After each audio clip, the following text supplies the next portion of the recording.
Tuni rural గురుకుల పాఠశాలలో 8వ తరగతి చదువుతున్న బాలికను బయటికి తీసుకువెళ్లి లైంగిక దాడి చేయడానికి ప్రయత్నించడం, అత్యాచార యత్నం చేయడానికి ప్రయత్నించడం నిజంగా చాలా దారుణం. టీడీపీ నాయకులు తీసుకుంటే ఈరోజు కీచకుల్లా వ్యవహరిస్తూ ఉన్నారు.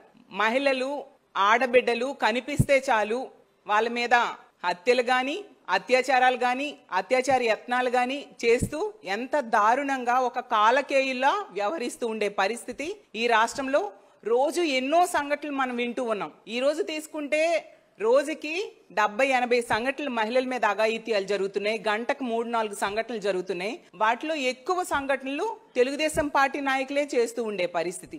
ఎందుకంటే వాళ్ళు బరి తెగించారు. తెలుగుదేశం పార్టీ అధినేత వాళ్ళకి ఎటువంటి శిక్షలు వెయ్యరు. ఈ రాష్ట్రంలో కూటమి ప్రభుత్వం అధికారంలోకి వచ్చాక మహిళల మీద ఇలాంటి అఘాయిత్యాలు చేసే వాళ్ళకి ఎటువంటి శిక్షలు ఉండవు అని ధైర్యంతో ఈ విధంగా వాళ్ళు వ్యవహరిస్తూ ఉండే పరిస్థితి. తునిలో జరిగిన సంఘటన తీసుకుంటే గురుకుల పాఠశాలలో 8వ తరగతి చదువుతున్న బాలిక. అసలు గురుకుల పాఠశాలలో అమ్మాయిల్ని ఇలా ఎలా పంపిస్తున్నారు? ఈ కూటమి ప్రభుత్వంలో ఆడబిడ్డలకు రక్షణ లేదా? తీసుకుంటే సాక్షాత్తు మహిళా హోంమంత్రి, ఒక మహిళా హోంమంత్రిగా ఉన్న రాష్ట్రం, ఆమె సొంత నియోజకవర్గానికి పక్క నియోజకవర్గం, అందులో ఒక బాలికకి ఎలాంటి సంఘటన జరిగింది?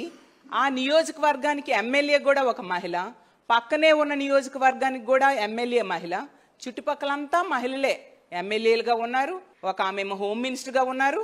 అయినా బాలికలకు రక్షణ లేదు.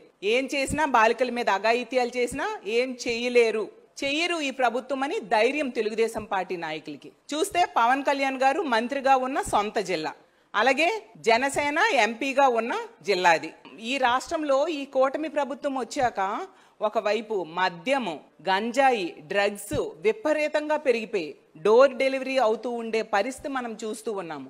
ఏమంటే చంద్రబాబు నాయుడు గారు మహిళల మీద ఎవరైనా చేయి వీస్తే అదే వాళ్ళకి చివరి రోజు అంటారు. గంజాయిని లేకుండా రూపుమాపుతామని చెప్తారు. హోమ్ మినిస్టర్ గారు అయితే 100 రోజుల్లో గంజాయి లేకుండా చేస్తామని చెప్తారు. పవన్ కళ్యాణ్ గారు అయితే తాట తీస్తాం, మహిళల మీద ఎవరైనా చేయేస్తే తాట తీస్తామని చెప్తారు పవన్ కళ్యాణ్ గారు.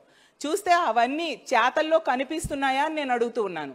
ఎంత ఘోరం అంటే ఈ కూటమి ప్రభుత్వం అధికారంలోకి వచ్చాక 9% రేట్స్ పెరిగాయి, 4% క్రైమ్ రేట్ పెరిగింది.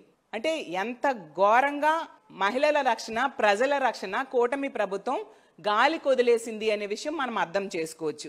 ఈ సంఘటనే కాకుండా మొన్న తీసుకుంటే నిన్న తునిలో జరిగింది, మొన్న రాజమండ్రిలో డిప్యూటీ సీఎం గారి పక్క జిల్లా రాజమండ్రిలో ఒక మైనర్ బాలికని, సాంఘిక సంక్షేమ హాస్టల్లో చదువుతున్న మైనర్ బాలికని ఒక యువకుడు బయటికి తీసుకువెళ్లి అత్యాచారం చేయడం జరిగింది. అంటే ఈ హాస్టల్స్ లో చదువుతున్న ఆడబిడ్డలకు రక్షణ ఈ కూటమి ప్రభుత్వం ఇవ్వదా అని నేను అడుగుతూ ఉన్నాను.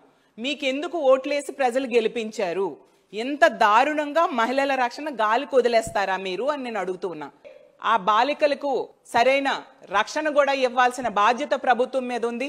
మా పార్టీ నాయకులు వెలుగులోకి తీసుకొచ్చేంత వరకు కూడా పోలీసులు ఏం చేస్తూ ఉన్నారు? ఇలాంటి దుర్మార్గుల్ని పట్టుకొని శిక్షించాల్సిన బాధ్యత ప్రభుత్వం మీద, అలాగే పోలీసుల మీద లేదా? ఎంతసేపు ఈ ప్రభుత్వం పోలీసుల్ని కక్ష సాధింపు చర్యలకి, ప్రతిపక్ష నాయకుల మీద కక్ష సాధింపు చర్యలకి, అక్రమ కేసులు పెట్టడానికి ఉపయోగిస్తున్నారు తప్ప ఎక్కడా మహిళల మాన ప్రాణాల రక్షణకు, ప్రజల ప్రాణాల రక్షణకు ఉపయోగించని పరిస్థితి మనం చూస్తూ ఉన్నాము. ఎప్పటికైనా ప్రభుత్వం దీని మీద చర్యలు తీసుకోవాల్సిన అవసరం ఉందని తెలియజేస్తూ ఉన్నాను. అసలు నిజం చెప్పాలంటే హోమ్ మినిస్టర్ గారు ఒక మహిళ అయి ఉండి కూడా ఎంతసేపు జగన్మోహన్ రెడ్డి గారిని తిట్టడానికే ఆమెకు హోంమంత్రి పదవి ఇచ్చారు అన్న టైపుగా ఆవిడ వ్యవహరిస్తూ ఉన్నారు. ఎంతసేపు ప్రెస్ మీట్లకు పరిమితం తప్ప ప్రజల మానాల రక్షణకి ఎక్కడ కూడా ఆవిడ ఎటువంటి చర్యలు తీసుకున్న దాఖలాలు లేవు. ఎందుకంటే తన సొంత జిల్లాలో ఏడాది కాలంలో పోక్సో కేసులు అత్యధికంగా నమోదయ్యాయి. ఎంత దారుణమైన పరిస్థితులు నెలకొని ఉన్నాయి, ఆమె ఏం చేస్తూ ఉన్నారు? తన సొంత నియోజకవర్గంలో ఎటువంటి సంఘటనలు జరిగినా ఆవిడ స్పందించరు, పక్క నియోజకవర్గంలో జరిగినా స్పందించరు. అసలు ఆవిడకి ఎందుకు హోమ్ మినిస్టర్ ఇచ్చారో కూడా అర్థం కాని పరిస్థితులు ఉన్నాయి. ఎప్పటికైనా స్పందించండి, ఇలాంటి దుర్మార్గుల్ని కఠినంగా శిక్షించండి.